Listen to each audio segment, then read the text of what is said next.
Welcome to the Slop Farm. Enjoy the video.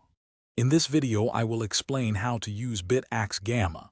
We'll cover the essential steps to get your device up and running quickly. First, ensure you have all necessary components, including a power supply and a network cable.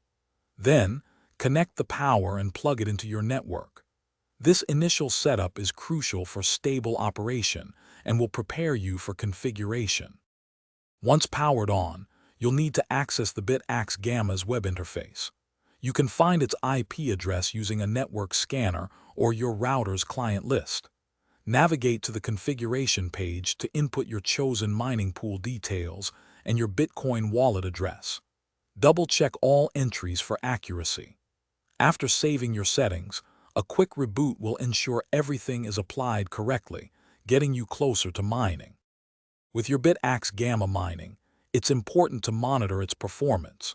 The web interface provides a dashboard showing your hash rate, temperature, and other vital statistics. You can fine-tune settings like fan speed and power limits to balance performance and energy consumption. Remember to check for firmware updates periodically. These can significantly enhance your miner's efficiency and overall stability, maximizing your returns. If you encounter issues, start by checking your network connection and power supply. A simple power cycle often resolves minor glitches. For more stubborn problems, consider resetting the device to its factory defaults, then reconfigure it. Regular cleaning of dust from the fan and heatsinks will also extend its lifespan. And hey, while you're optimizing your setup, check the description for a link to Little Tree's Black Ice and other great deals.